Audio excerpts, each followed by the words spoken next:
ધોધમાર વરસાદના પ્રચંડ પ્રવાહથી ડાયમંડ નગરી ડૂબી ગઈ છે। નજર કરીએ ત્યાં પીવાનું પાણીનું સામ્રાજ્ય છે। એસએમસીના પાપે લોકો કેવા હેરાન થયા છે, જુઓ તેનો આ ખાસ અહેવાલ।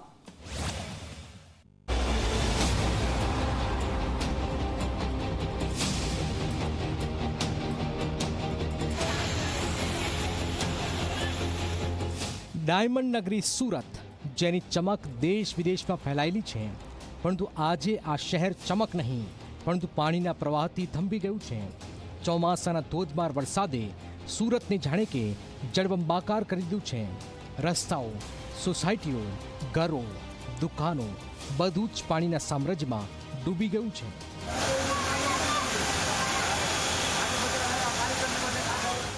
સુરત જિલ્લામાં વહેલી સવારથી ધોધમાર વરસાદ વરસ્યો હતો અને જે બારડોલી નગર છે તેમાં જળબંબાકારની પરિસ્થિતિ સર્જાઈ ચૂકી છે। હાલ હું બારડોલી નગરના વિકસિત ગણાતા એવા એમએન પાર્ક સોસાયટીમાં છે, જ્યાં આ પ્રકારે ખૂબ જ પાણીનો ભરાવો થઈ ચૂક્યો છે।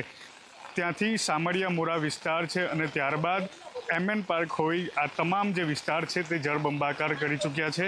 હાલ મારી સાથે અહીંના સ્થાનિક લોકો છે તેમની સાથે વાત કરીશું। તો જણાવો કઈ રીતની પરિસ્થિતિ છે અહીંયા? દર વર્ષે ચોમાસામાં પાણી ભરાઈ જાય છે અને આ વર્ષે નગરપાલિકાએ 5 લાખનો ખર્ચો કરીને ડ્રેનેજ લાઇન રિપેર કરાવી, પણ કંઈ કર્યું નથી। કોન્ટ્રાક્ટરે ઉઠા ભણાવી દીધા અને ડ્રેનેજ લાઇનના ઢાંકણા બધા ખુલ્લા રાખી ગયેલા છે। હાલ સ્થાનિક લોકોએ આ પ્રથમ હજુ ચોમાસાની શરૂઆત થઈ ચૂકી છે, ત્યાં આ પ્રકારે પરિસ્થિતિનું નિર્માણ થઈ ચૂક્યું છે, એટલે બિલકુલથી નગરપાલિકાની કામગીરી સામે સ્થાનિકોમાં ખૂબ જ રોષ જોવા મળી રહ્યો છે। સુરતમાં મેઘરાજાએ હાહાકાર મચાવ્યો છે। 9 ઇંચથી વધુ વરસાદે શહેરને નદીમાં ફેરવી દીધું। ડભોલી, વરાછા, કતારગામ, વેડ રોડ અને અક્ષરધામ સોસાયટી જેવા વિસ્તારોમાં પાણીનો ભરાવ એટલો બધો છે કે લોકોના ઘરોમાં પાણી ઘૂસી ગયું। ઘર વખરી બરબાદ થઈ ગઈ। લોકોની આંખોમાં આંસુ અને હૈયામાં હતાશા છવાઈ ગઈ છે।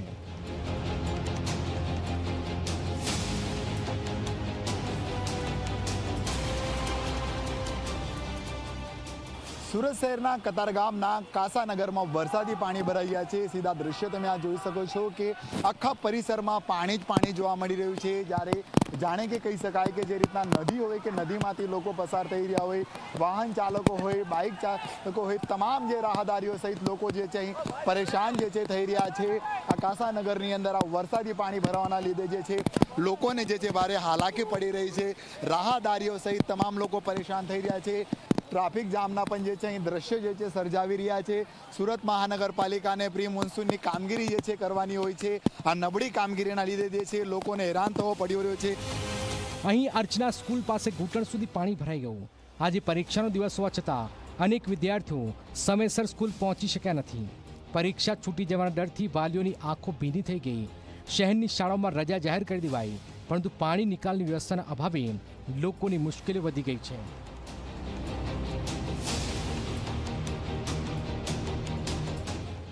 હું અહીંયા હોડી બંગલા વિસ્તાર ઉપર અટવાઈ ગયેલો છું। અત્યારે પેપર મારું ચાલુ થઈ ગયું છે, 10 મિનિટ પણ થઈ ગઈ છે। હું બોર્ડને વિનંતી કરું છું કે મારી એક્ઝામ પાછળથી લે, અને હું નહીં બીજા પણ બહુ બધા વિદ્યાર્થીઓ અહીંયા આવી રીતે આ પરિસ્થિતિમાં ફસા હતા। તમે કીધું કયા વિષયનો તમારો પેપર હતો, કયા ધોરણમાં હતા?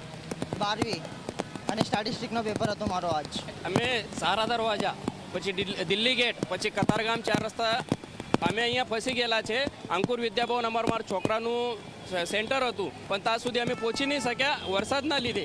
અમારી એક જ રિક્વેસ્ટ છે કે સેન્ટરને કે આ પેપર જરાક પોસ્ટપોન કરી શકાય તો કરી દેવો, અમારા છોકરાનું વરસ નહીં બગડે એટલી મારી એક રિક્વેસ્ટ છે। બિલકુલ વાલીના આંખમાં આંસુ દેખાઈ રહ્યા છે, રડી પડ્યા છે, જોઈ શકાય છે। કારણ વાલી જે છે પોતે લઈને નીકળ્યા હતા બાળકને, અને બાળકના ભવિષ્યને લઈને તૈયારી પૂર્વ કરી હતી। પાછા વિદ્યાર્થીઓને પૂર્વક પરીક્ષા હતી ને આ રીતના વરસાદી પાણીમાં ફસાયા હતા। વાલી જે છે અહીં રડી રહ્યા છે। કામરેજ 4 રસ્તા અને હાઈવેના સર્વિસ રોડ પર પાણીનું સામ્રાજ્ય જોવા મળ્યું। અહીં અવરજવર બંધ થઈ ગઈ છે, વાહનો ખોરંભે પડ્યા છે। સુરત કોર્પોરેશન દ્વારા કમાન્ડ એન્ડ કંટ્રોલ સેન્ટરમાંથી પરિસ્થિતિ પર નજર રખાઈ રહી છે, પરંતુ શહેરીજનોનો ગુસ્સો વધી રહ્યો છે।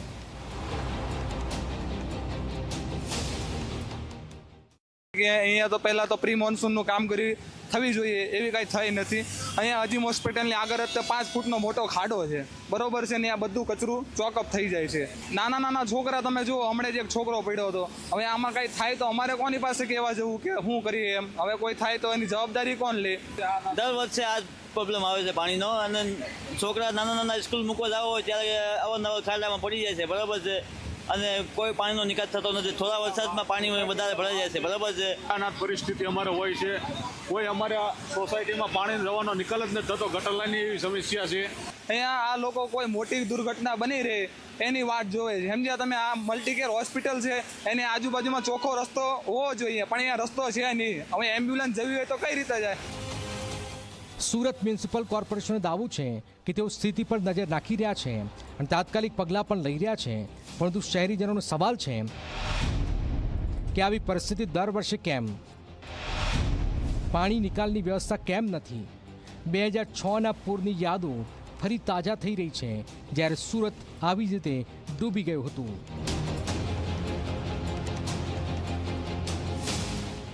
અનેક લોકોએ અહીંયા પાણીને કાઢવાની કોશિશ કરી છે. એ લોકો એટલી મહેનત કરી છે ને કે એસએમસીનો માણસ કોઈ આવતો જ નથી. એક માણસ આવ્યો હતો, અહીંયા બાંબુ મારીને બાંબુ માર્યું, એને ચાલ્યો ગયો, પછી આવ્યો જ નથી. દુકાનોમાં બી પાણી ભરાઈ ગયું છે. સવારનું આમનામ જ પાણી ભરેલું છે. કોઈ સરકારી કર્મચારી કોઈ સુવિધા માટે અહીંયા આવ્યું નથી. દુકાનોમાં નુકસાન બી થયું છે, તમે જોઈ શકો છો. આ કાકાનો બધો સામાન પલળી ગયો છે. બધો માણસ હેરાન થાય છે. સ્કૂલો વાળા બી હેરાન થાય છે, બચ્ચા લોકો. પણ અહીંના સ્થાનિક લોકો, નાના માણસો બધા એટલી હેલ્પ કરે એટલે એકબીજાને કાઢે છે, પણ સરકારી કોઈ સુવિધા માણસ અહીંયા આપવા આવ્યો નથી. ડાયમંડ નગરીની આ દશા ક્યારે સુધરશે? શું સુરતને પાણીના આ સામ્રાજ્યથી મુક્તિ મળશે? આ સવાલોના જવાબ શહેરીજનો માગી રહ્યા છે. હાલ તો સુરતની આ નદી બની ગયેલી શેરીઓમાં જીવન ફરી શરૂ થવાની રાહ જોઈ રહ્યું છે. Bureau report, Zee media.